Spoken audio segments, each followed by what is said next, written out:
I'm filming this during basically a record-breaking American heat wave right now. If I open those blinds anymore, if any of that sun touches me, I will basically burn up like a vampire. So we're keeping that closed. The problem is also I've had to shut off my air conditioning to have less ambient noise in the background of this video now, and it's getting hotter in this room by the second, so I gotta get through this quick.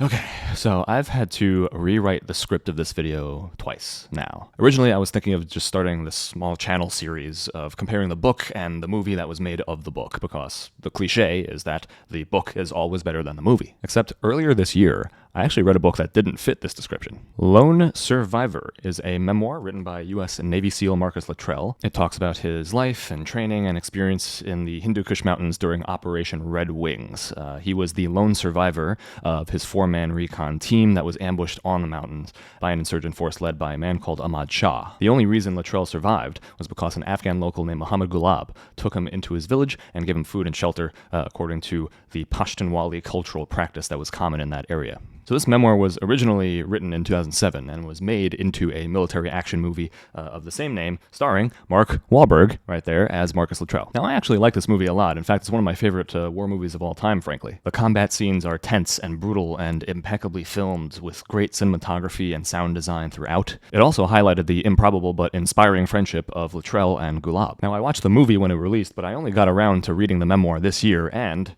I didn't really like it. To be totally fair, this is mainly because I don't really like memoirs. This is despite the fact that I read like 4 police memoirs last year that were actually really good. We'll get to that in a different video though. But I am typically a big picture kind of guy, so I appreciate books that tackle the big picture of a story. Memoirs are usually limited to one person's view of events, and that just seems a little bit unnecessarily limiting to me if I could learn more about the event. It also opens up the narrative to personal biases and politics and other errors that certainly could be understandable from, the person writing the memoir, but it kind of sometimes interferes with the greater narrative. That one person isn't going to have the necessary context to explain all the different things that might be happening during their story. So I was ready to basically make this video on Lone Survivor that was basically comparing the book to the movie until I started doing some further research into the story of Operation Red Wings. The details around this operation are apparently quite controversial. Not only that, the movie also Hollywoodizes the story quite a bit. Also, if you search Lone Survivor on YouTube, you'll get, movie clips, but also a lot of people picking apart the movie and critiquing it, and also picking apart Marcus Luttrell's story as well. So with all this in the back of my mind and doing this research, I didn't feel comfortable moving forward with doing this video until I found another book. Now, this one was called Victory Point by Ed Darick and was published in 2009. This was a pretty fortunate discovery. I've read one of Ed Darick's books before, Extortion 17, which is about the shoot down of a Chinook helicopter during the Afghanistan war. I was very impressed by the details and the research that clearly went into that book, and I enjoyed it as basically an analysis of a military tragedy. So I was actually quite excited. Victory Point came at a perfect time where I was debating how am I going to tell this story and make this video. I basically blew through the audiobook in like 2 days, most of it on a train away from New York City, but Darick gave me exactly what I needed. It was an authoritative, well-researched, and well-documented history of Operation Red Wings. He gave me the big picture look at the operation and the command decisions and some of the on-the-ground action to it. The book also covers Operation Whalers, which was the operation where Marines were going to go into the mountain and try and find and kill Ahmad Shah. Shah was the main insurgent leader responsible for killing Luttrell's team and shooting down a quick reaction force helicopter that contained 16 other American troops. Now, while it does cover the story of Red Wings, Victory Point is first and foremost a story about the Marines of 2nd Battalion, 3rd Marine Regiment. And those Marines were deployed to the Korengal Valley during the time period of Red Wings and Whalers. They also conducted a lot of COIN, or counterinsurgency operations in the region. COIN operations are designed to improve relations with the local population, and in this particular point, the Marines were trying to secure the area for the start of local elections coming up later in 2005. By far, Ed Darick's history is the best way to learn about Operation Red Wings. I mean, you'll learn about the weird and convoluted command structure that Special Operations Forces had, basically completely separate from the regular coalition military in Afghanistan, and also how Special Operations Forces, or SOF, I'll call it from now on, SOF operations could be detrimental to COIN operations, to engaging with the local population in a friendly manner. This particular effect was demonstrated quite well when the villager who had Marcus Luttrell's survival letter in his hand went to the Marine base, and the Marines treated him very well as a friend, and then the Navy SEALs came in and basically like put a bag over his head and kidnapped him and treated him as a prisoner. The guy was trying to help get your guy out. Calm down. God. One of the most interesting things I actually learned from this book was that Ahmad Shah actually had 2 videographers that were filming with him like most of the time. And they were there to publish propaganda video of essentially the insurgent side of the Red Wings fight. These propaganda videos, by the way, actually showed closer to the true number of the number of fighters that were on that mountain there. We'll get to this whole controversy later on in the video. So all throughout Victory Point, you get the feeling that all the greater details of Red Wings got swept under the rug for this inspiring survival story of Marcus Luttrell. And I get it, it's a very compelling personal account and clearly makes for a great military action movie. However, these kinds of narrative differences are very important when they become big stories to the public conscience. One of the main reasons I loved Lone Survivor as a movie is not just because of the action scenes, but I love that it showed the friendship between Luttrell and Muhammad Gulab, the villager who protected him and helped him regain his health. I do believe showing that to the American public is really important. Not all of the Afghan people were the enemy, despite what some politicians may say. But one of the most important and inspiring moments of the story basically appears to have fallen apart. Luttrell and Gulab are reportedly no longer friends since like 2014 or 15. Apparently, Gulab disagreed with some details in Luttrell's book, and he blamed Luttrell for not doing enough to get him and his family out of Afghanistan to safety in America. Now, that's somewhat of a personal squabble. I'm not entirely sure what's accurate or what isn't, but I do think it does portend the falling apart of American relations with Afghanistan totally in 2021. But those little details and interpersonal relationships are quite valuable to historians and analysts, and they're always lost in war propaganda and vitriolic emotions of politicians and influencers. Historical accuracy is very typically sacrificed for spectacle and entertainment, and that just makes me sad because I like historical accuracy. So let's go ahead and go through the controversial points of Operation Red Wings and the Lone Survivor story and see how these 3 sources deal with them differently. 1. The first item on the agenda is the number of insurgents that were on the mountain. I love the movie as a piece of film. It gets this very, very wrong. There were definitely not 200 enemy fighters on that mountain. That region probably barely had any food to sustain 200 people for like a few hours. This is an extremely remote area, and even the indigenous villagers that live there barely live off of their subsistence farming. So just a bit of critical thinking here will show you that that's just not a possible number. I mean, hell, even in Derrick's book, the Marines that were deployed for Operation Whalers on that same mountain basically were only able to survive out there because they brought their food and water with them and they had helicopter supply drops come in. The book doesn't really get this number right either. From page 203, all we knew was that Sharmak had between 80 and 200 armed men. I remember taking the middle number, 140, and asking myself how I liked the odds of 140 to 4. That's 35 to 1. Not much. So Luttrell basically thought there were 140 insurgents facing off against 4 Navy SEALs. According to Derrick, actually, Luttrell's actual after-action report that he typed up for the Navy stated only somewhere between 25 and 30. So this number is clearly all over the place. So I'm just going to go with Ed Derrick's number because he backs his number up with research and the actual intelligence reports of the time, which say about 10 to 15 insurgents on the mountain. I'm going to link his actual website down in the description below so you can check out his thought process there. Now, does the fact that the SEALs faced 10 to 15 fighters versus 200 lessen the story anymore? Well, a few idiots might say yes, but hopefully no one watching this is an idiot blinded by some sort of moral honor code. 4 versus 10 or 15 is still a very tough fight, especially when that fight involves bullets. SEALs have built up this image of being like almost demigods. Now, admittedly, yes, they are absolute beasts in combat. They train very much to be very good at what they do. But just because they're special forces doesn't mean that they're bulletproof or that they're immune to shoddy communications equipment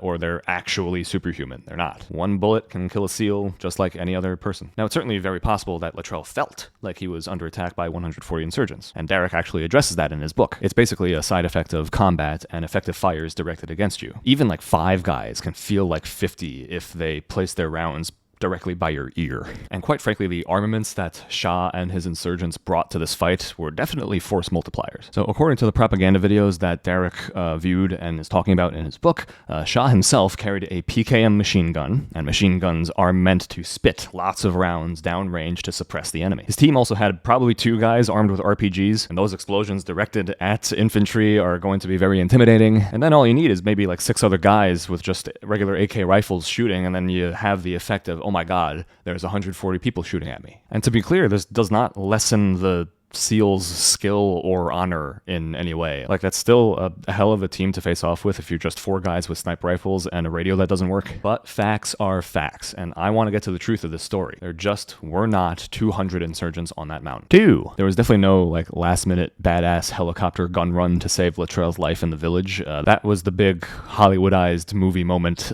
in the movie, but that does relate actually to number 3. Gulab's village was actually indeed approached by Shah's men, and Gulab and his village did indeed tell them to basically F off. But according to Ed Darrick's account, Shah's men would not have had the resources or the will to slaughter the village like they did in the movie. Even in Latrell's memoir, there's no mention of this dramatic firefight in the village, though he does mention the villagers telling the insurgents to F off. 4. One of the founding reasons in the movie as to why the SEALs are going after Ahmad Shah in the first place is because Shah is responsible for killing 20 Marines earlier in the movie's timeline. In real life, this did not happen. Darrick's book actually mentions that Shah was basically a small-time insurgent. He had barely the support of maybe 10 other insurgents. And the thinking by Marine intelligence and commanders was that the high and medium value target guys were known. They knew that they were known, and so they were probably out hiding, probably somewhere in Pakistan. So why not go after the smaller guys, the guys that showed maybe some potential to become high or medium value targets? Shah was a small-time guy with the potential to become somebody. He didn't kill 20 Marines. In fact, nobody killed 20 U.S. service members in one attack until basically the disaster of Red Wings. This was basically just a fake motivation to build stakes and get the audience motivated to go get Shah. Oh boy, and now we get to number 5. This is probably the most controversial of all the controversies, and I got some beef with this moment as well. It's the moment of the debate on whether or not to execute the goat herders. So in the movie, there's debate with the SEAL team members as they discuss what to do with these goat herders that have discovered them on the mountainside in their hiding place. So far, their location is only soft compromise. The enemy doesn't know about it, but if they let the goat herders go, they're going to go and tell the insurgents, and then the insurgents will come and get them very soon. Or they could kill the goat herders and continue the mission uncompromised. That, though, would be a war crime, and they would likely face repercussions from the Navy. And right here, in this moment, is where Latrell's memoir gets really weird for me. Latrell basically characterizes the SEALs in this moment as if their greatest fear is not the Taliban or the insurgents, not the prison sentence by the Navy, not the moral implications of killing civilians. No, apparently the real threat was the American liberal media. Like, the entire conversation in the book sounded like some just right-wing guy wanting the excuse to kill Afghans with no repercussions from CNN or MSNBC. And it's so out of place because in other parts of the book, Marcus talks about the Afghanis in actually quite a fond way. He discusses the history of Afghanistan and the Pashtun people in seeming admiration, and as well as his fond feelings for Muhammad Ghalib, who saved his life. Although now that I think about it, there is a co-author called Patrick Robinson, so maybe he's the one that tamped down on Marcus's rantings a little bit. But this one moment of this, quite frankly, very, very important turning point in the entire story of Red Wings is why I don't like memoirs. Latrell's politics are so clearly front and center in this very pivotal moment. And listen, I get it. It's a memoir. Latrell can put whatever he wants in the memoir. I don't begrudge him for having the politics he has or having the life experiences he has. In fact, I actually think it is a good thing that the reader knows what the politics of the author is, especially in a nonfiction book, just so that the reader can expect what to find in the book if there is anything political in there. But like, this felt so off.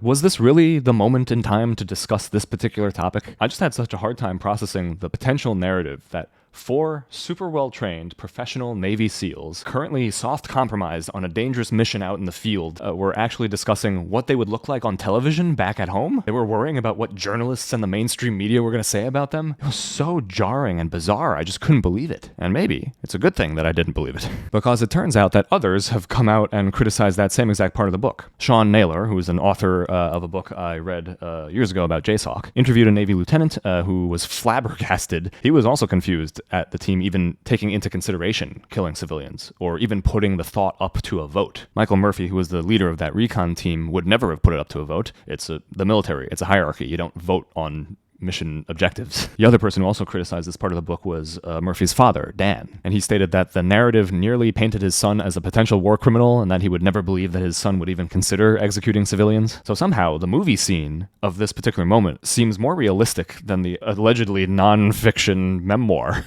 In the movie, it's a tense decision, and it shows where each of the characters' personal philosophies stand, and it shows their team dynamic. There's a spirited debate as to what to do with the herders, but Murphy ultimately makes the final call decisively, and there was mention of consequences from the Navy, but no mention of the mainstream media. So the movie scene just felt more grounded and realistic than the book. Like, when does that ever happen? Well, apparently it happens with memoirs. Personal feelings and ideals get in the way of what really happened on the ground. Now, I don't have a particular reason to suspect that Luttrell was lying in this moment, but then again, I don't really have a reason to think that he wouldn't embellish parts of his own story, especially to fit certain political narratives if he was a politically oriented kind of guy. Which is why I'll go with the narrative that makes the most sense. The SEALs encountered the goat herders, they captured them, and Murphy ordered the team to let them go. Simple as that. Now, Derek's book, unfortunately, doesn't really cover this particular part of the Red Wings story because it focuses on the Marines, not SOF. I wish we could get a third-party perspective on this that was reliable, but in this case, I just consider the case settled. Okay, so we've just gone through a lot of the controversial details about this story. I do hope to highlight how tricky it can be to get to the truth of controversial stories. So this is just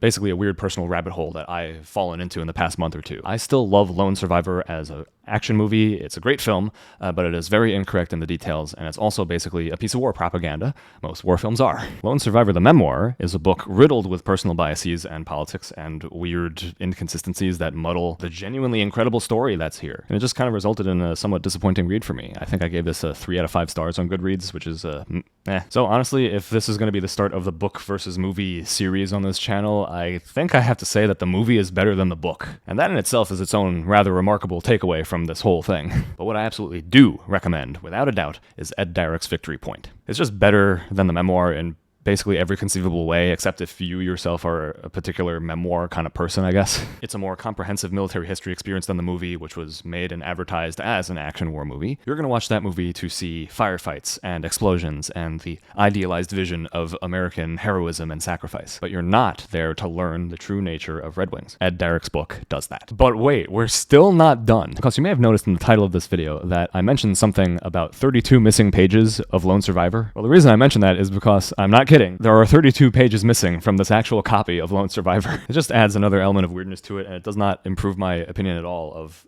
movie tie-in cover books. So let me show you this video I took the moment I was reading it and discovered the error in printing. Okay, so this is so ridiculous that I'm actually making a video about it. I'm currently reading Lone Survivor by Marcus Luttrell here, and I'm on page 300 here, and I'm continuing on down through here, and then I get to this next paragraph here, and I'm like, wait a minute, that seems really familiar, and then I look up and it's page 269. So we just went from page 300 to page 269. It's like, oh wow, okay, wow, a whole misprinted page. That's a hell of a mistake. And then I flip, and I see 270. Okay, so maybe they, printed double-sided, sure, but then 271, huh? And 272, 273. And then I flip all the way out to basically where I got page 300, which was I think 30 pages ago. And we're now all of a sudden at page 333. It means that this book is missing a total of 33 pages because they misprinted 33 of the pages and just put in earlier pages there. I've never seen a mistake like this in any book I've ever read in my entire life. I've seen, one-word misprints and mistakes and everything. Actually, my Harry Potter series has quite a few of those. But this is fascinating. And also, of course, it would happen in a book that has the movie cover, not the regular book cover. Also, I don't know how I'm gonna finish this book fully then. I guess I might need to borrow one or something. But I did not realize this book had this issue for years. I've owned this book. It's been sitting on my shelf for years. I never got to it. Yeah, this is a hell of a discovery. So when I posted that, a friend reached out to me to sort of explain what was going on. And he mentioned that books are printed in these little sections or groups called signatures. Now you can see these signatures yourself in a majority of modern printed books you own. You might need to look a little close, but they are just these bunches of papers that are arranged and printed in a particular way. When they're attached to the spine, you get a good, perfectly numbered print. So my friend's theory was that there was some sort of error in the printing software of what text was going to be printed onto which signature. And so I basically got a defective book. And in order to actually finish the book, I had to go to my Libby app and borrow a digital copy from my local library. It was a good section too. It was when Gulab was trying to keep Luttrell alive in the village. It was an important part. Now to be clear, I didn't let this particular experience color my thoughts on the actual content of the book, but it didn't really help. I'm also wondering if it's possible that since these are mass-produced products, basically, if other books like this have the same printing error. So if you somehow have a copy of this book and you have that same printing error in that section, let me know. All right, folks, that's about it. Thank you for watching. I'll see you next time.